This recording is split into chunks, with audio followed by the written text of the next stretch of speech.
If your partner has ever made you say sorry for something that wasn't even your fault, stay right there. Because in the next 7 minutes, I'm going to show you 10 signs of a toxic relationship that 90% of people miss because they've been trained to think it's normal. Sign number 7 is the one almost nobody recognizes until it's too late. Let's get into it. Toxic relationships don't usually start with screaming matches or obvious red flags. They start small. A comment here, a guilt trip there, and before you know it, you're questioning your own reality. The scary part? Most people in toxic relationships will defend their partner before they even realize what's happening to them. That's exactly why I made this video. Not to tell you what to think, but to give you the checklist so you can see clearly. Stick around till the end, because sign number 10 is the one that changes everything once you understand it. Sign number 1, hot and cold behavior. One day they're loving, attentive, calling you their soulmate. The next day, they're cold, distant, or picking a fight over nothing. This isn't passion or just how some people are. Psychologists call this intermittent reinforcement, and it's the same mechanism that makes slot machines addictive. You never know which version of them you're going to get, so you stay hooked, chasing the good version. Sign number 2, they rewrite history. You bring up something that hurt you, and suddenly you're told that never happened, or you're remembering it wrong. This is one of the clearest markers of gaslighting. Over time, it doesn't just make you doubt the argument. It makes you doubt your own memory, your own judgment, your own sanity. Now, if sign number 2 hit close to home, wait until you hear number 5, because that one isn't about what they say, it's about what they make you stop doing. Sign 3, you're always the one apologizing, even when you're the one who got hurt. You find yourself saying, "I'm sorry," just to end the tension, even when you did nothing wrong. In a healthy relationship, conflict ends in understanding. In a toxic one, conflict ends in you surrendering, just so the silence stops. Sign 4, you constantly monitor your own behavior. You think before every text. You rehearse conversations in your head. You're not living, you're managing a minefield. If you feel more relaxed when they're not around than when they are, that's not a small thing.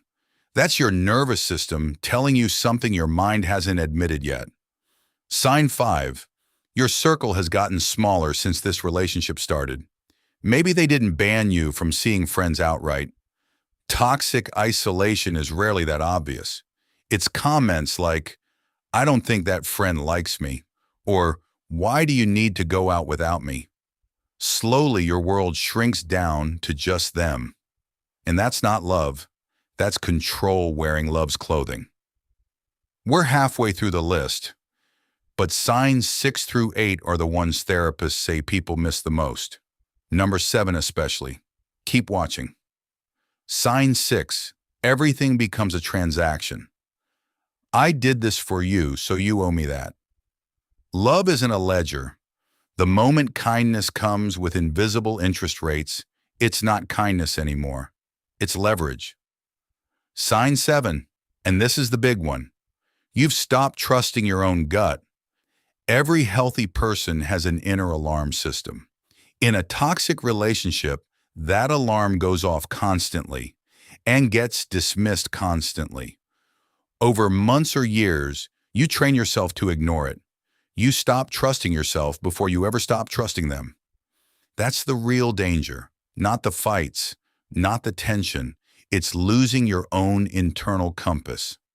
Sign 8, love feels like a reward you have to earn, not something freely given. Affection shows up after you comply, after you apologize, after you do what they wanted. That's not partnership, that's a behavior system. Sign 9, they're a completely different person in public versus behind closed doors. Charming to everyone else, but cutting and dismissive with you when no one's watching. If people say they seem so great and you feel a strange disconnect, trust that disconnect. And sign number 10, The one I promised would change everything. You've already Googled this. You're already watching this video. Some part of you already knows. Toxic relationships survive on doubt. The moment you stop doubting and start observing, the fog starts to clear. You don't need someone to convince you. You need permission to trust what you already see. Now, recognizing these signs is step one. But what do you actually do once you see them clearly? That's the part nobody talks about. And it's exactly what I'm covering in next week's video, so make sure you don't miss it. If even one of these signs hit home, don't just scroll past it. Comment the number that resonated with you the most. I read every single one, and if this video helped you see something clearer, hit subscribe, because next week I'm breaking down exactly how to start healing and rebuilding your confidence after a toxic relationship. Take care of yourself. I'll see you in the next one.